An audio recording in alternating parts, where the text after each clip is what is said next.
एक बार गौतम बुद्ध अपने शिष्य के साथ गुजर रहे होते हैं। बहुत देर वन में चलने के बाद बुद्ध और उनके सभी शिष्य एक विशाल पेड़ के नीचे बैठ जाते हैं। उस पेड़ के नीचे एक अलग सी शांति थी। सभी लोग उस शांति को अनुभव कर रहे थे। कोई भी एक शब्द नहीं बोलता, चुपचाप बैठे रहते हैं। कुछ देर बीतने के बाद गौतम बुद्ध का एक शिष्य उठता है और बुद्ध से पूछता है, बुद्ध, मैं आपसे एक प्रश्न पूछना चाहता हूं। बुद्ध कहते हैं, पूछो, क्या प्रश्न है तुम्हारा? शिष्य बुद्ध से पूछता है, मैंने कभी आपको दुखी नहीं देखा। आपके चेहरे पर हर समय एक अलग सी मुस्कुराहट रहती है, हमें भीतर तक आनंद से भर देती है। आपके चेहरे पर अलग सी चमक है जो हमें दुख से कोसों दूर रखती है।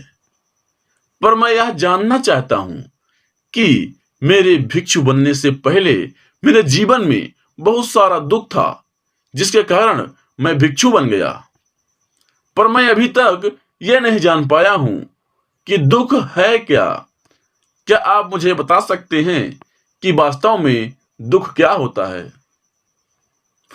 बुद्ध मुस्कुराते हैं और अपने भिक्षु से कहते हैं कि दुख एक विचार से ज्यादा कुछ नहीं है। सभी लोग सुनकर चौंक जाते हैं और बुद्ध से पूछते हैं, परंतु बुद्ध जी, हमें यह बताएं कि विचार तो आते हैं और विचार चले भी जाते हैं, पर दुख एक बार आ जाता है तो जाने का नाम ही नहीं लेता। ऐसा क्यों होता है? बुद्ध जी कहते हैं, मैं तुम्हें एक छोटी सी घटना बताता हूं। एक नगर में एक धनी सेठ रहता था। उसके पास एक वफादार नौकर होता था। वह सेठ अपने नौकर पर बहुत विश्वास करता था।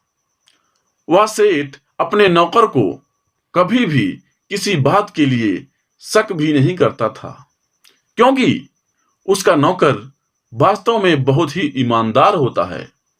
एक बार उस सेठ को किसी काम से बाहर जाना पड़ा। 2-3 दिनों बाद जब वह सेठ वापस लौटा तो वह एक कीमती सामान लेकर आया था।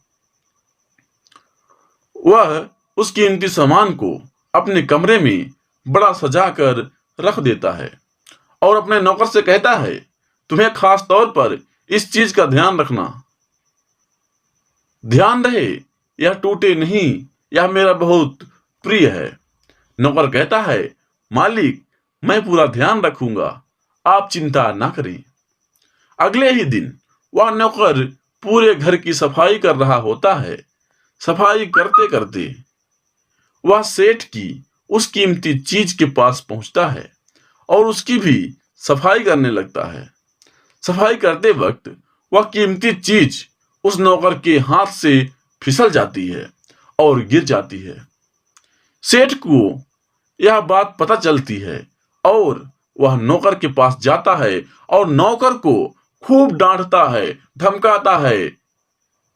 पर ना तो वह नौकर को नौकरी से निकाल सकता है और ना ही उसे पीट सकता है, क्योंकि वह उसका बहुत ही वफादार और पुराना नौकर था। इसलिए वह डांट धमकाकर उसे छोड़ देता है। सेठ अपने उस कीमती चीज के बारे में सोच सोच कर बहुत दुखी हो जाता है।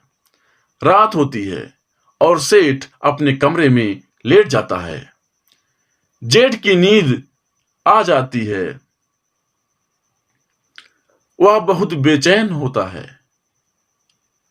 बेचैनी के कारण सेठ अपने कमरे से बाहर निकलता है और देखता है कि उसका नौकर निश्चित के साथ एकदम खर्राटे के साथ सो रहा है। वह यह देखकर और क्रोधित हो जाता है। सेठ सोचता है, इसने मेरी इतनी कीमती चीज तोड़ दी और इसे बिल्कुल भी चिंता नहीं है। मुझे यहां नींद भी नहीं आ रही है और यह आराम से खर्राटे लेकर सो रहा है। सेठ अपने कमरे में वापस चला जाता है। अगले दिन सुबह सेठ सोचता है, मैं इस समस्या से कैसे निकलूं। फिर सेठ को एक तरकीब समझ आती है। वह अपने नौकर के पास जाता है और अपने नौकर से कहता है, मुझे बहुत दुख हो रहा है, यह बताते हुए कि वह जो कीमती चीज कल तुमने तोड़ी थी वह मैं तुम्हारे लिए लाया था। मैं चाहता था कि मैं उसे तुम्हें उपहार दे दूं, परंतु अब क्या कर सकते हैं, अब तो वह टूट गई। सेठ की बात सुनकर नौकर को धक्का लगा। नौकर सोचता है, अरे यह तो बहुत बड़ी गलती हो गई। वे इतनी कीमती और महंगी चीज मेरे लिए लाए थे और वो मुझसे ही टूट गई। फिर क्या उस नौकर के मन में बेचैनी पैदा हो जाती है, दुख पैदा हो जाता है। रात होती है और सेठ आराम से सोता है और वह नौकर बेचैन रहता है। उसे नींद नहीं आती। क्यों नींद नहीं आती? क्योंकि अब उस नौकर ने उस सेठ की उस कीमती चीज को अपने आप से जोड़ लिया, इसलिए वह दुखी रहने लगा। पहले उस नौकर के मन में यह विचार नहीं था कि वह कीमती चीज मेरी है, पर अब उसके मन में यह विचार है कि अगर वह कीमती चीज न टूटती तो मेरी होती। इसलिए गौतम बुद्ध जी कहते हैं कि दुख केवल एक विचार है। और यह विचार कैसे उत्पन्न होता है? अपने आप को किसी चीज से जोड़ने से। हम जिस भी चीज पर अपने आप में जोड़ देते हैं वह चीज हमारे दुख का कारण बनती है। लेकिन वास्तविकता तो यह है कि कोई भी चीज हमसे जुड़ नहीं सकती। हर चीज आपके पास है, आपकी है, पर कुछ समय के लिए, कुछ समय के बाद वह आपसे दूर हो जाएगी।